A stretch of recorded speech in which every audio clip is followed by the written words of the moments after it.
ጤና ይስጥልን የተወደዳችሁ ቤተሰቦቻችን እንደምን አላችሁ? የሰዓቱ መረጃችን ተጀምሯል። ዋና ዋና ጉዳዮችን አስቀድመን እንጀምራለን። ዘመቻ ሸዋ አንድነት በሚል በታወጀው ዘመቻ በርካታ ግንባሮች ላይ ድል ማድረጉን የአማራ ፋኖ ብሔራዊ ንቅናቄ አፋብን አስታውቋል። እየተደረገ ባለው በዚህ ዘመቻ ተጋድሎም በበርካታ ግንባሮች ላይ የፋኖ ኃይሎች ድል ሲቀዳጁ ከልዩ ኮማንዶ ክፍለ ጦር ከባህር ኃይልና ሌሎችም ተቀላቅለው ጥምር ጦር በሚል የገባው የመከላከያ ሰራዊት ደግሞ ከፍተኛ ቁሳዊና ሰብአዊ ውድመት አስተናግዷል ተብሏል። ከዚህ ባሻገር በመቄትና ገረገራ መስመሮች ደግሞ የወሎና የጎንደር ፋኖች ባደረጉት የተቀናጀ ተጋድሎ ከፍተኛ ድል ተቀዳጅተዋል ተብሏል። በዝርዝር ዘገባችን ወደ እናንተ እናሻግርላችኋለን። አቶ ጌታቸው ረዳ የምርጫ ቦርድ ውሳኔን ተቃውመው ለፍርድ ቤት ያስገቡትን ክስ በዛሬው ዕለት በፈቃዳቸው ማንሳታቸውን ለፍርድ ቤት አሳውቀዋል። ይህንን ተከትሎም ይደረጋል በሚባለው ሰባተኛው ሀገር አቀፍ ጠቅላላ ምርጫ የወልቃይት ጠገዴ ሰቲት ሁመራ ዞንና የራያ ወረዳዎችም ከትግራይ ክልል ውጭ ሆነው በቀጥታ ለሕዝብ ተወካዮች ምክር ቤት ምርጫ እንዲካሄድበት የፌዴሬሽን ምክር ቤት ያሳለፈውን ውሳኔ የምርጫ ቦርድ ተፈጻሚ ያደርጋል ተብሏል። የክስና ውሳኔ ሂደቱንም ሙሉ መረጃውን ወደ እናንተ የምናደርሳችሁ ይሆናል። ከህወሓትና ከኤርትራ ኃይሎች ጋር ለመዋጋት ዝግጅት እያደረገ ያለው የብልጽግና መንግስት የቀድሞ ሰራዊት አባላትን ጠርቶ ማወያየቱ ሲሰማ በመድረኩ ላይ የተገኙት ሜጀር ጀነራል ተሾመ ገመቹም በአሰብ ጉዳይና በጦርነቱ አይቀሬነት ላይ ከፍተኛ ዛቻ አሰምተዋል። ታደምጡታላችሁ።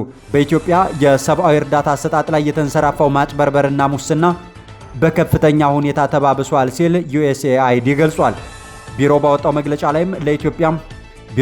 መግለጫ ላይም በኢትዮጵያ በጦርነትና የኑሮ ውድነት ላደቀቀው ህዝብ የሚደረጉ የረድኤት ድርጅቶች ድጋፍም በከፍተኛ ሁኔታ በብልጽግና አመራሮች እየተመዘበረ ነው ብሏል። እንዳስሰዋለን። የተወደዳችሁ ቤተሰቦቻችን እነዚህን በመሪ ዜናው ላይ የነገርናችሁንና ሌሎችንም ያካተትንበት ጥንቅራችን ከዚህ ሰዓት ጀምሮ ወደ እናንተ መድረሱን ይቀጥላል። ቻናሉን ሰብስክራይብ፣ መረጃዎቹን ደግሞ ላይክ እና ሼር እያደረጋችሁ ትቆዩ ዘንድ እንጠይቃችኋለን። መልካም ጊዜ እንመኝላችኋለን።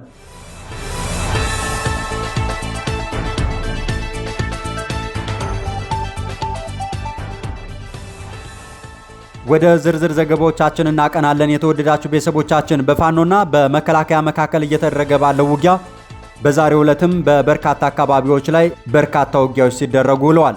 በሸዋ ቀጠና ባለው መረጃ የዘመቻ ሸዋ አንድነት ታውጆ በርካታ ተጋድሎና ትንቅንቆች እየተደረጉ ሲሆን የአማራ ፋኖ ብሔራዊ ንቅናቄ አፋብን ደቡብ አማራ ቀጠና አሳምነው እዝ ከሰም ሁለተኛ ኮር ኃይለማርያም ማሞ ክፍለ ጦር ልዩ ዘመቻ በማድረግ በርካታ ድሎችን ተቀዳጅቷል ተብሏል። ምሽት 4 ሰዓት ላይ ጀምሮ እስከ ሌሊት 9 ሰዓት ድረስ የቆየና በኃይለማርያም ማሞ ክፍለ ጦር ዘመቻ ሸዋ አንድነት በሚል የተሰየመ በከሰም ወረዳ ሀገረ ማርያም ከተማ ላይ የሚገኙ የመከላከያና ጥምር ኃይሉ መጠቀሚያ ይዞታዎች ላይ ያነጣጠረ ልዩ ዘመቻ መካሄዱም ነው የተነገረው። በዚህ በተካሄደው ዘመቻ ሁሉም የኃይለማርያም ማሞ ክፍለ ጦር ሻለቃዎችና ቃኝ ሻለቃና አባት አርበኞች የተሳተፉበት ሲሆን ከዚህ በተጨማሪም ከቀኑ 10 ሰዓት ጀምሮ የከሰም ኮር ተወርዋሪ ጦር በጋራ የተሳተፉበት ትንቅንቅ ውጤታማ ዘመቻ ተደርጎ በርካታ ድሎች መመዝገባቸውም ነው የተነገረው። በዚህ ሸዋ አንድነት ተብሎ በተሰየመውና 5 ሰዓታትን በፈጀ የመጀመሪያው ክፍል የሌሊት ዘመቻ በቀጥታ የጠላት መቀመጫ ምሽጎች ላይ ያነጣጠረ ጥቃት ተከትሎ የመከላከያው ኃይል በደረሰበት ከባድ ድብደባ ከምሽጉ ወጥቶ በመሄድ የሀገረ ማርያም ከተማን እስከ ንጋት ድረስ የኃይለ ማርያም ማሞ ክፍለ ጦር በቁጥጥር ስር ውሎ መቆየቱንም እዙ በላከው መረጃ ላይ አሳውቋል። በሌላኛው ግንባር በ3 ግንባሮች ማለትም በየቁር ግንባር፣ በኤርማታ ሀገር ግንባርና በሀገረ ማርያም ግንባር በነበረው ትንቅንቅም የፋኖ ኃይሎች የግንባር የበላይነት በመውሰድ በርካታ ድሎችን መቀዳጀታቸውን የህዝብ ግንኙነት ክፍሉ በላከው መረጃ ላይ አረጋግጧል። በሌላኛው ግንባር የኃይለ ማርያም ማሞ ክፍለ ጦር ተወርዋሪ በአራት አቅጣጫ ለጥቃት የመጣውን የመከላከያና ጥምር ኃይል ከመከላከል ወደ ማጥቃት ተሸጋግረው ሰብአዊና ቁሳዊ ኪሳራ እንዲያስተናግድ በማድረግ ሙሉ ኃይሉን መልሰውታልም ተብሏል። የመከላከያ ጥምር ኃይሉ ለወረራ የላከው ሞርተርና ድሽቃ የታጠቀውን የ112ኛ ክፍለ ጦርና ከሁሉም የጦር ክፍሎች የተውጣጣ አየር ወለድ ባህር ኃይል ጸረ ሽምቅ ኃይሉን ጨምሮ ኃይለማርያም ማሞ ክፍለ ጦር ወደሚገኝበት ቀጠና ቢያጓጉዝም የፋኖ ኃይሎች በቂ ምላሽ በመስጠት ሙሉ ኃይሉን ቀልብሰው መልሰውታል ተብሏል። የአማራ ፋኖ ብሔራዊ ንቅናቄ አፋብን ደቡብ አማራ ቀጠና አሳምነው እዝ በሁሉም ግንባሮች ላይ የውጊያ የበላይነት በመውሰድ ድል መቀዳጀቱን የህዝብ ግንኙነት ክፍሉ ባደረሰን መረጃ ላይ ጠቁሟል።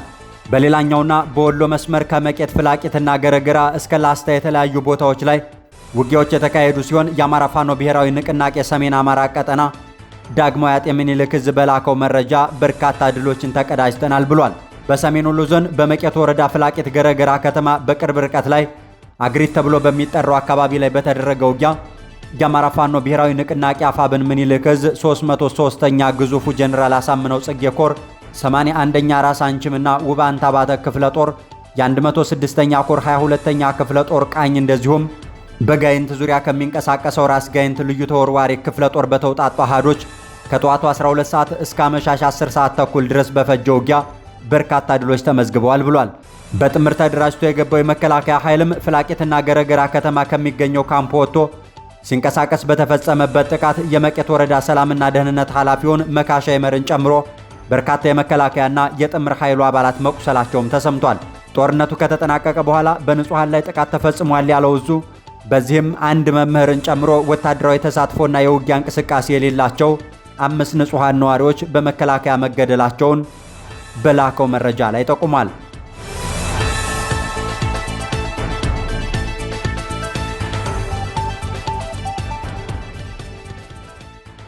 በሌላኛው መረጃችን ስንቀጥል ከህወሓትና ከኤርትራ ኃይሎች ጋር ለመዋጋት ዝግጅት እያደረገ ያለው የብልጽግናው መንግስት የቀድሞ የሰራዊት አባላትን ሰብስቦ ውይይት ማድረጉ ተሰምቷል። በመድረኩ ላይ የተገኙት ሜጀር ጀነራል ተሾመ ገመቹም በአሰብ ጉዳይና በጦርነቱ አይቀሬ ላይ ከፍተኛ ዛቻ ሲያሰሙ ተደምጠዋል። የአሰብ አፈጣጠር ለአባት ሀገሩ ኢትዮጵያ እንጂ ለኤርትራ አይደለም ሲሉ ሜጀር ጀነራል ተሾመ ገመቹም በመድረኩ ላይ ሲናገሩ ተደምጠዋል። የአብይ አህመድ መንግስት የቀይ ባህር አጀንዳን ካነሳበት ጊዜ ወዲህ በህዝብ ፊት አዘውትሮ የሚታዩት የመከላከያ ውጭ ግንኙነትና ወታደራዊ ትብብር ዋና ዳይሬክተሩ ሜጀር ጀነራል ተሾመ ገመቹ አሰብ አፈጣጠሩ ለኢትዮጵያ እንጂ ለኤርትራ አይደለም ሲሉ ተደምጠዋል። ሜጀር ጀነራል ተሾመ ገመቹ ከቀድሞ የመከላከያ ሰራዊት አባላት ጋር ባደረጉት ውይይት ላይ ማብራሪያ የሰጡ ሲሆን የኢትዮጵያ የባህር በር ጥያቄ እንደ ግብጽ ካሉ ታሪካዊ ጠላቶቻችንና ከምቀኛ ጎረቤቶቻችን በስተቀር የተቀረው ዓለም ዲፕሎማሲያዊ ድጋፍ እየሰጠን ነው ሲሉም ተደምጠዋል።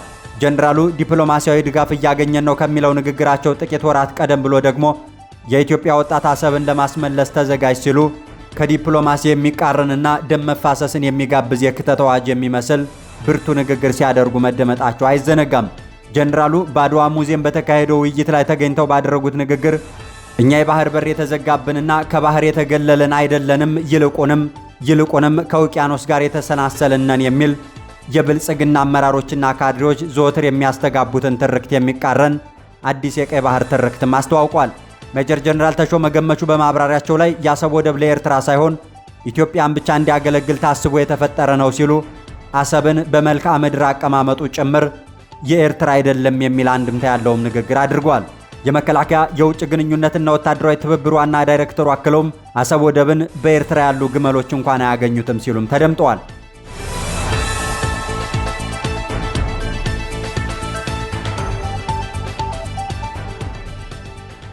በሌላኛው መረጃችን ስንቀጥል አቶ ጌታቸው ረዳ የምርጫ ቦርድ ውሳኔን ተቃውመው ለፍርድ ቤት ያስገቡትን ክስ በዛሬው ዕለት በፈቃዳቸው ማንሳታቸውን ለፍርድ ቤቱ በጻፉት ደብዳቤ አሳውቀዋል። ይህንን ተከትሎ በሰባተኛው ሀገር አቀፍ ጠቅላላ ምርጫ የወልቃይት ጠገዴ ሰቲት ሁመራ ዞን ከትግራይ ክልል ውጭ ሆኖ በቀጥታ ለሕዝብ ተወካዮች ምክር ቤት ምርጫ እንዲካሄድበት የፌዴሬሽን ምክር ቤት ያሳለፈውን ውሳኔ የምርጫ ቦርድ ተፈጻሚ ያደርጋል ተብሏል። የወልቃይት ጠገዴ አማራ ማንነትና ወሰን አስመላሽ ጠበቃ የሆኑት አቶ ቴዎድሮስ ታደሰ በዛሬው ዕለት በልደታ ከፍተኛ ፍርድ ቤት የነበረውን የፍርድ ቤት ውሎ አስመልክቶ በማህበራዊ ትስስር ገጻቸው ላይ ዝርዝር ጉዳዮችን አስቀምጠዋል። በአመልካች ስምረት ፓርቲና በተጠሪ የኢትዮጵያ ምርጫ ቦርድ መካከል ባለው ክርክርም የወልቃይት ጠገዴ አማራ ማንነትና አስመላሽ ኮሚቴ ጉዳዩን መብትና ጥቅማቸውን ስለሚነካ ጣልቃ ገብተው እንዲከራከሩ አመልክተው ፍርድ ቤትን በዛሬው ዕለት ለመወሰን ቀጠሮ ይዞ እንደነበርም ጠበቃ ቴዎድሮስ ገልጸዋል።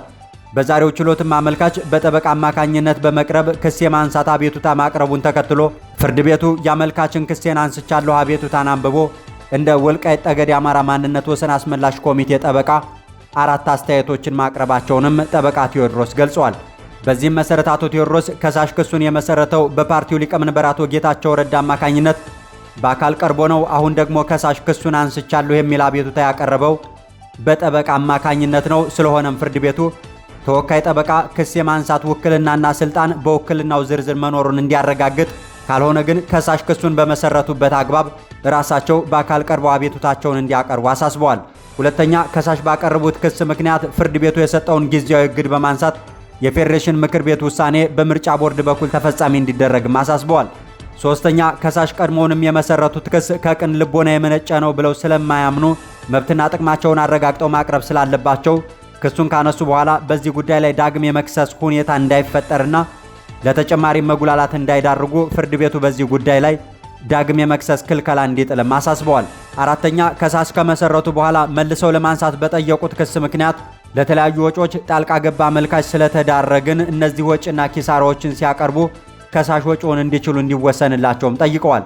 በዛሬው ውሎ ፍርድ ቤቱ በወልቃይት ጠገዴ የአማራ ማንነትና ወሰን አስመላሽ ኮሚቴ ጠበቃ በኩል የቀረበውን የመጀመሪያውን አቤቱታ በመቀበል ከሳሽ ለጠበቃ የሰጡትን ዝርዝር የውክልና ስልጣን ክስ የማንሳት ስልጣን ስላላካተተ ወይ ውክልናውን አስተካክለው እንዲያቀርቡ ካልሆነም ደግሞ ከሳሽ በአካል ቀርበው አቤቱታቸውን እንዲያቀርቡ አዟል ተብሏል። የወልቃይት ጠገዴ አማራ ማንነትና ወሰን አስመላሽ ኮሚቴ ጠበቃው ቴዎድሮስ በላይ ያቀረቡትን አስተያየት ተከትሎ ፍርድ ቤቱ ከተራ ቁጥር 2 እስከ 4 ባሉት አስተያየቶች ላይ ውሳኔ ለመስጠትም ለመጋቢት 4 ቀን ተለዋጭ ቀጠሮ ሰጥቷልም ተብሏል። ከዚህ በተጨማሪ የወሎ አማራ ማንነት አስመላሽና የጠለምት አማራ ማንነት አስመላሽ ኮሚቴዎች የወልቃይት አማራ ማንነትና የወሰን አስመላሽ ኮሚቴ ጠበቃ በፍርድ ቤቱ ያነሳው ሐሳብ እንዲመዘገብላቸው መጠየቃቸውን አቶ ቴዎድሮስ በላይ የፍርድ ቤት ውለውን አስመልክተው ባሰፈሩት ሐሳብ ላይ አያይዘው ገልጸዋል። በወልቃይት ጠገዴ ሰቲት ሁመራ ዞን ለሕዝብ ተወካዮች ምክር ቤት በቀጥታ ምርጫ እንዲካሄድ በፌዴሬሽን ምክር ቤት የተላለፈው ውሳኔ በምርጫ ቦርድ ተፈጻሚ እንደሚሆን የሚጠበቅ ቢሆንም ዞኑ የአማራ ክልል ምክር ቤት ወንበር እስካልተወከለ ድረስ ግን የወልቃይት ጠገዴ የአማራ ማንነትና ወሰን የዘመናት ጥያቄው ሙሉ በሙሉ ተመልሷል ለማለት እንደማይቻልም በርካቶች አስተያየታቸውን ሲሰጡ ይደመጣሉ።